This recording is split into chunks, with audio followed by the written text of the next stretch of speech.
नमस्कार, मैं हूं आपके साथ सचिन मेवाड़ और आज मैं बात करने वाला हूं कि जो सीबीएसई है। सीबीएसई ने अपने सिलेबस से कुछ जो टॉपिक हैं वो रिमूव किए हैं, हटाए हैं, कुछ टॉपिकों को आउट किया है, जिनमें इतिहास के कुछ टॉपिक हैं। जैसे इतिहास में से मुगल काल जो है उसको रिमूव किया गया है, और एक जो कोल्ड वार है, शीत युद्ध जो है, उसके टॉपिकों को रिमूव किया गया है। और बाकी का जो वेरियस सिलेबस है, साइंस, फिजिक्स, केमिस्ट्री, ज्योग्राफी, अटर पटर, उसमें भी बहुत सारे टॉपिकों को रिमूव किया गया है।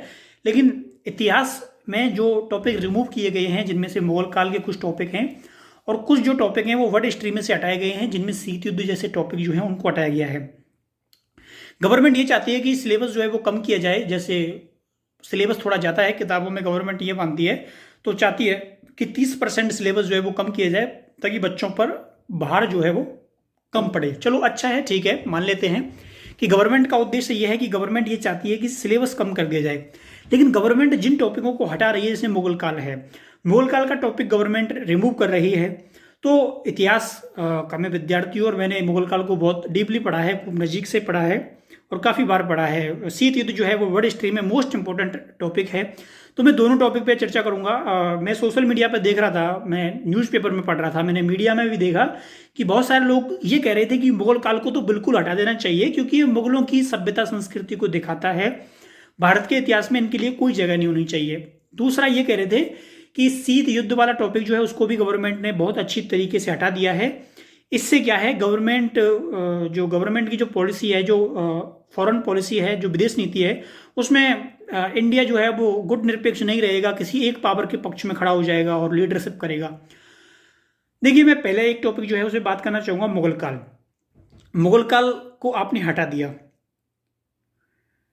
अब एक बात बताइए, आपने मुगल काल को हटा दिया, क्या आप बिना मुगल काल के महाराणा प्रताप को पढ़ सकते हो? क्या आप बिना मुगल काल के किसी भी साम्राज्य को पढ़ सकते हो? आप बिना मुगल काल के मराठा साम्राज्य को पढ़ सकते हो?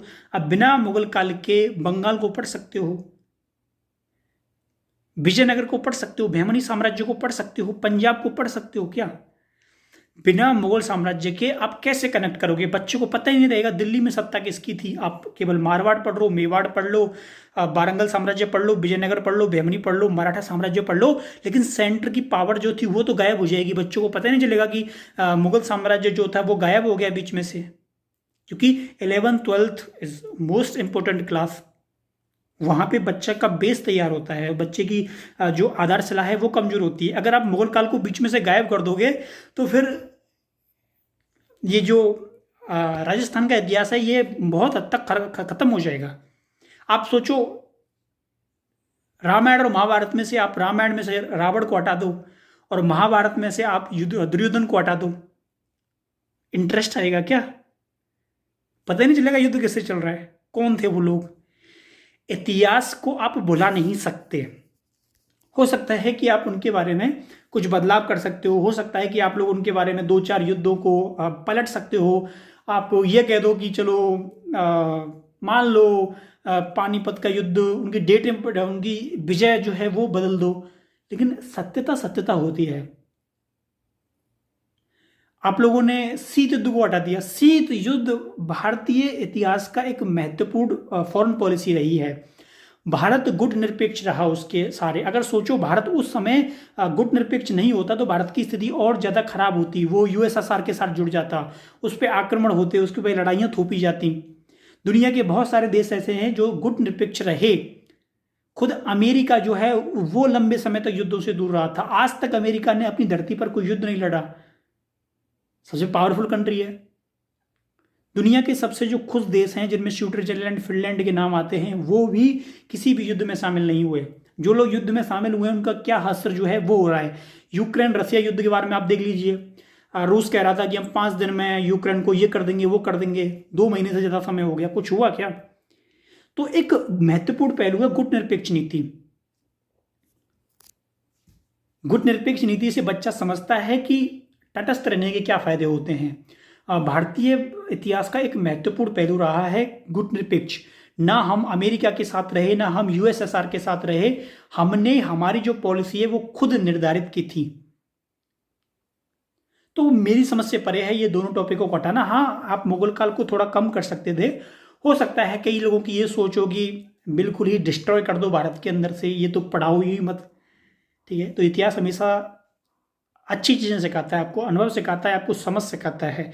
आप उनको कम करोगे सिलेबस को, आप उसके वेटेज को घटा दोगे, आप उसमें से महत्वपूर्ण चीज़ें निकाल दोगे, केवल ये ध्यान रखते हुए कि जो आने वाली पीढ़ियां हैं उनमें राष्ट्रवाद की भावना ज़्यादा विकसित हो। तो मैं आपको एक बात बताना चाहूँगा कि राष्ट्रवाद की भावना तब ज़्यादा विकसित होती है जब उसको सच ज़्यादा दिखाया जाता है।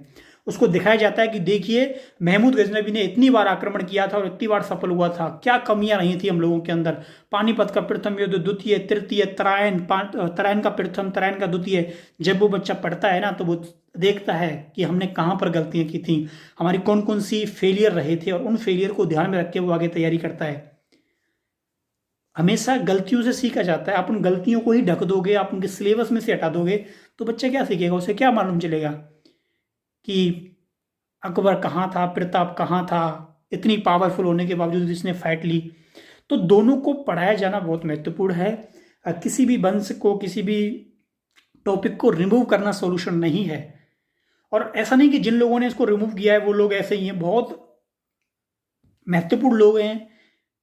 एनसीईआरटी में एक अच्छी पोजीशन वो लोग रखते हैं, सीबीएसई में एक अच्छी पोजीशन रखते हैं, बहुत लंबा चौड़ा उनका अनुभव है। लेकिन गवर्नमेंट की पॉलिसी में ये चीज़ें हैं तो निश्चित ही कहीं ना कहीं इन चीज़ों का होगा। पाकिस्तान के कुछ कवि हैं, उनकी पोएम को भी हटाया गया है हिंदी साहित्य से, जिनमें एक महत्वपूर्ण पोएम है हम देखेंगे, उसको हटा दिया, कोई इशू नहीं है, क्योंकि वो पोएम पाकिस्तान से रिलेटेड थी, उसका भारत से कोई संबंध था नहीं, वो पाकिस्तान की आर्मी के अत्याचारों के ऊपर लिखी गई थी, तो उसको हटा दिया, उसका कोई इशू नहीं है। क्योंकि भारत के अंदर ऐसा नहीं है कि भारत के अंदर आर्मी जो है वो कैप्चर करती हो सिस्टम को या फिर राष्ट्र को कैप्चर करती हो, ये स्थिति पाकिस्तान के अंदर है। लेकिन इतिहास जो है वो भारत से प्रत्यक्ष रूप से जुड़ा हुआ है, चाहे वो शीत युद्ध हो, चाहे वो मुगल एम्पायर हो। तो इनको ना पढ़ाना ये हो सकता था कि जो चीज़ें हैं उनको बढ़ाया जा सकता था, इतिहास के अंदर शामिल किया जा सकता था, कई चीज़ें घटाई जा सकती थी। लेकिन मुगल काल को रिमूव ही कर देना कहीं ना कहीं जो इतिहास के जो विद्यार्थी हैं, जो इतिहास में गहरी रुचि रखते हैं, उनके आधार को कमज़ोर करने का एक तरीका है।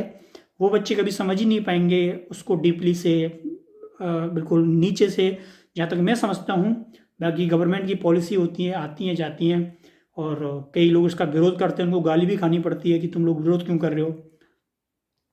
तो ये था सीबीएसई का निर्णय जो मैंने आपको बताया, और दोनों निर्णय समझ से परे हैं, लेकिन गवर्नमेंट के निर्णय हैं, मान्य होते हैं।